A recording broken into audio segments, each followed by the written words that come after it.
Final గా TVK party Vijay సీఎంగా ప్రమాణ స్వీకారం చేయడానికి తగిన సంఖ్యాబలాన్ని సాధించాడు. ఇది లేటెస్ట్ న్యూస్. 4వ తేదీ రిజల్ట్స్ వచ్చిన దగ్గర నుండి ఈ రోజు వరకు, ఈ రోజు సాయంత్రం 3:30-4 గంటల దాకా కూడా తమిళనాడులో హై టెన్షన్ డ్రామా నడిచింది. విజయ్ ని ఎలాగైనా అడ్డుకోవాలి అని డిఎంకే, ఏఐడిఎంకే పార్టీలు ప్రయత్నించాయి. బీజేపీ గవర్నర్ ద్వారా ప్రయత్నించింది అన్న వార్తలు పెద్ద ఎత్తున సర్క్యులేట్ అయ్యాయి. బట్ ఎవరేమనుకున్నా చివరికి విజయ్ మ్యాజిక్ ఫిగర్ 118 సీట్లను సాధించగలిగారు. మొదటి నుండి అంతా అనుకున్నట్టుగానే వామపక్షాలు 4, వీసీకే-ఎస్ అను పార్టీ 2 సీట్లు టీవీకేకి మద్దతిచ్చాయి. ఇక టీవీకేకి 108 సీట్లు వచ్చాయి అని రిజల్ట్ వచ్చిన వెంటనే కాంగ్రెస్ తను టీవీకేకి మద్దతిస్తానని ప్రకటించింది. సో కాంగ్రెస్ 5, వామపక్షాలు 4, పీవీకేఎస్ 2 ప్లస్ 108 టీవీకే మొత్తం 119 అవుతున్నాయి. తమిళనాడు శాసనసభ మొత్తం స్థానాలు 234. ప్రభుత్వ ఏర్పాటుకి సగం కంటే ఒక్కటి ఎక్కువ అవసరం కాబట్టి 118 అవసరం కాబట్టి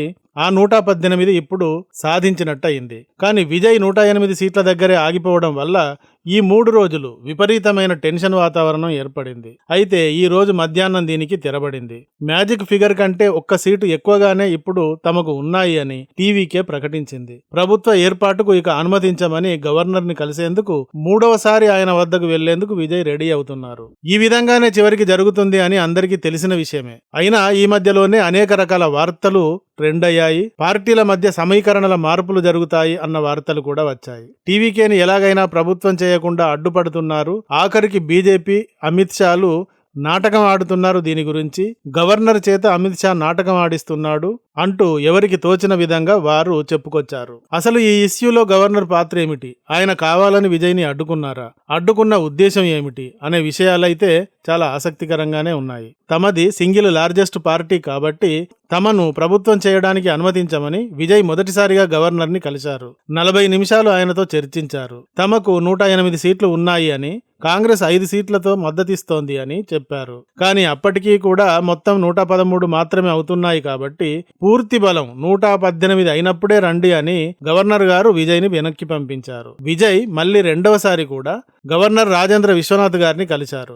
విజయ్ తనంత తానుగా 2వసారి వెళ్లలేదు. ఈసారి గవర్నరే పిలిచారు. అయితే కాంగ్రెస్ 5, మీవి 108 కలిసి మొత్తం 113 మాత్రమే అవుతున్నాయి. మీరు మిగతా 5 సీట్లను కూడా నాకు చూపిస్తే నేను అనుమతిస్తాను. 118 మంది ఎమ్మెల్యేల సంతకాలతో స్పష్టమైన జాబితాను సమర్పించండి. ఆ విధంగా చేస్తే నేను అనుమతిస్తాను అన్నారు. ఈ విషయం వల్లే అంతా గవర్నర్ ని నిందించడం మొదలుపెట్టారు. సింగిల్ లార్జెస్ట్ పార్టీని పిలవాలి, అలా పిలవకుండా ఎందుకు ఇలా సతాయిస్తున్నారు గవర్నర్? ఇది మంచి పద్ధతి కాదు. గవర్నర్ బీజేపీకి చెందినవాడు కాబట్టి అతను మోడీ, అమిత్ షాల సూచనల మేరకు ఇలా చేస్తున్నారు అంటూ పెద్ద ఎత్తున నిందించారు. అయితే బీజేపీ విజయ్కి అనుమతి ఇవ్వకుండా ఆపితే బీజేపీకి ఏ విధంగా ఇది లాభకరం అవుతుంది? ప్రజలు డిఎంకేని చీకొట్టారు. కేవలం 59 సీట్లలో మాత్రమే డిఎంకేని ఈసారి గెలిపించారు. అంటే ప్రజలు డిఎంకే పాలనకి వ్యతిరేకంగా చాలా స్పష్టమైన తీర్పు ఇచ్చారు. స్టాలిన్ అండ్ ఆయన కుమారుడు ఉదయనిధి స్టాలిన్లు తమని తాము దేవుళ్ళని నమ్మని ఎథియస్టులమని చెప్పుకుంటూ సనాతన ధర్మాన్ని నిర్మూలించాలి అంటూ క్రిస్టియన్ అండ్ ముస్లిం మతాలను మాత్రం నెత్తిన పెట్టుకున్నారు. వీరి డిఎంకే పార్టీ ముస్లిం పార్టీలతో మాత్రం పొత్తు పెట్టుకుంటుంది. కానీ హిందుత్వాన్ని మాత్రం నిర్మూలిస్తాం అంటారు. బహిరంగంగానే అంటారు. దీనికి రివెంజ్ గా ప్రజలు, హిందువులు స్పందించారు. వీరిని 59 సీట్లకే పరిమితం చేసి చీత్కరించుకున్నారు. తర్వాత ఏఐడిఎంకే పార్టీ. ఈ పార్టీకి కూడా కేవలం 47 సీట్లను మాత్రమే ఇచ్చారు. డిఎంకే పార్టీని ఎలాగైనా ఓడించాలనుకున్న తమిళ ఓటర్లు ఏఐడిఎంకేకి వేయకుండా టీవీకేకి వేశారు. ఈసారి ఏఐడిఎంకేకి ఎందుకు వేయలేదు అంటే ఏఐడిఎంకేలో తమిళ ప్రజలను మొత్తంగా ఆకర్షించగల ఒక పెద్ద ఫేస్ లేదు. ప్రస్తుత ఏఐడిఎంకే చీఫ్ పళనిస్వామి. ఈయన పూర్తి పేరు ఎడప్పాడి పళనిస్వామి. ఈపీఎస్ అని ఈయనను పిలుస్తూ ఉంటారు.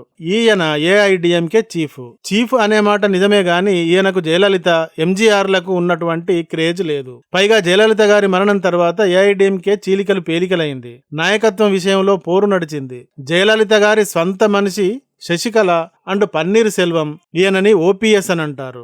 ఈయన అండ్ పళనిస్వామి, ఈ ముగ్గురి మధ్య ఆధిపత్య పోరు నడిచింది. ఆ తర్వాత శశికళకి కరప్షన్ కేసు కింద 4 సంవత్సరాలు జైలు శిక్ష పడడంతో ఆమెను పక్కన పెట్టి పళనిస్వామి సీఎం, పన్నీర్ సెల్వం డిప్యూటీ సీఎంలుగా పదవీ బాధ్యతలు చేపట్టారు. వీరు ఈ సందర్భంగా అధికారం కోసం చేసుకున్న తగువును చూసి జనాలు నెక్స్ట్ టైం అక్కడ 2021 ఎలక్షన్స్ లో స్టాలిన్ డిఎంకేని గెలిపించారు. ఆ తర్వాత పళనిస్వామి పన్నీర్ సెల్వం అండ్ శశికళలను పార్టీ నుండి తొలగించాడు. దాంతో పళనిస్వామి ఒక్కడే ఏఐడిఎంకేకి అయ్యాడు గాని జయలలిత అండ్ ఎంజి రామచంద్రన్లకు ఉన్న ఫేస్ వాల్యూ ఇతనికి లేదు. స్టాలిన్ అండ్ అతడి కొడుకుల పైన ఎంత వ్యతిరేకత ఉన్నప్పటికీ వారిని కాదు అని ఏఐడిఎంకేకి ఓటు వేయడానికి జనాలు ఇష్టపడలేదు. ఎలాగా అని ఓటర్స్ బాధపడుతున్న సమయంలో టీవీకే అంటూ విజయ్ వచ్చాడు.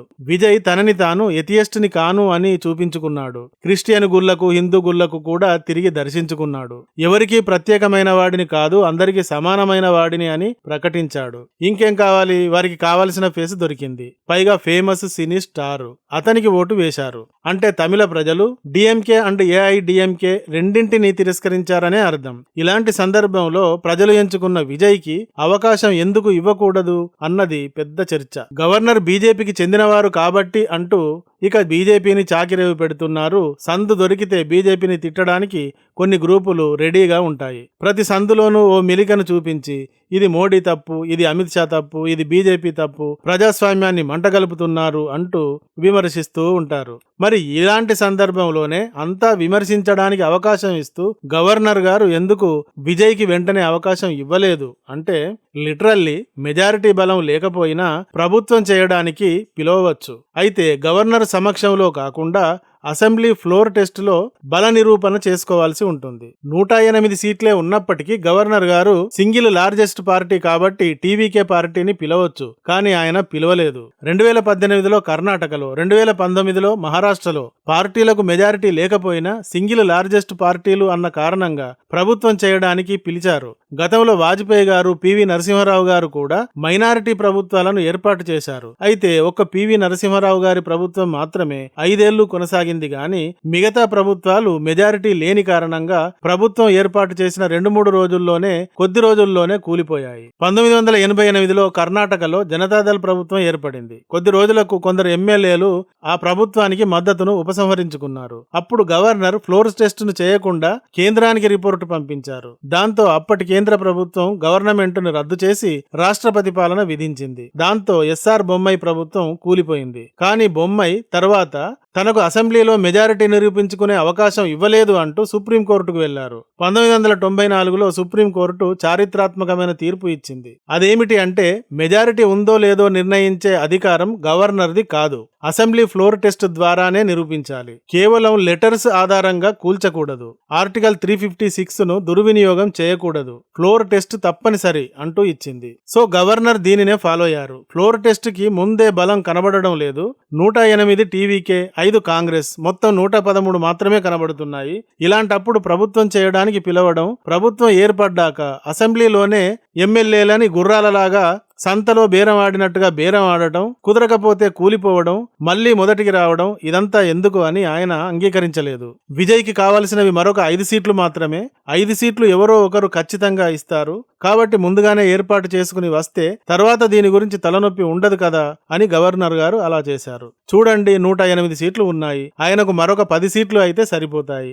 ఆల్రెడీ కాంగ్రెస్ జీవితకాలం డిఎంకేతో కాపురం చేసి విజయ్ రాగానే విడాకులు ఇచ్చి టీవీకేతో కలిసింది. విజయ్తో కాపురం మొదలుపెట్టింది. ఎలాగైతేనేమి కాంగ్రెస్ మద్దతు ఇవ్వడం వల్ల విజయ్కి మరొక 5 మాత్రమే కావాల్సి వచ్చింది. మరోవైపు ఏఐడిఎంకేలో నుండి షణ్ముఖం అను ఎమ్మెల్యే సగం మందిని చీల్చి టీవీకేలో కలుస్తానని పళనిస్వామికి షాకులిస్తున్నాడు. పంజరం తెరిస్తే చాలు అతనొచ్చి కలవడానికి సిద్ధంగా ఉన్నాడు. మరోవైపు వామపక్షాలు 4 మనం కూడా టీవీకేలో కలుద్దామా అని ఆలోచిస్తున్నారు. మనం కూడా కలిస్తే స్టాలిన్ ఫీల్ అవుతాడేమో, ఇంతకాలం కలిసి కాపురం చేశాం కదా అని మాత్రమే వారు ఆగారు. స్టాలిన్ అండ్ కో ఎథియిస్టులే, సిపిఐ సిపిఎంలు కూడా ఎథియిస్టులే. కాబట్టి వెంటనే డిఎంకే నుండి జరగడానికి ఓ రోజు అధికంగా ఖర్చు పెట్టి ఇబ్బంది పడ్డారు. కానీ వీరు కూడా ఖచ్చితంగా టీవీకేకి మద్దతు ఇస్తారు అని మనబోటి వాళ్ళమే ముందుగానే ఊహించగలిగాం.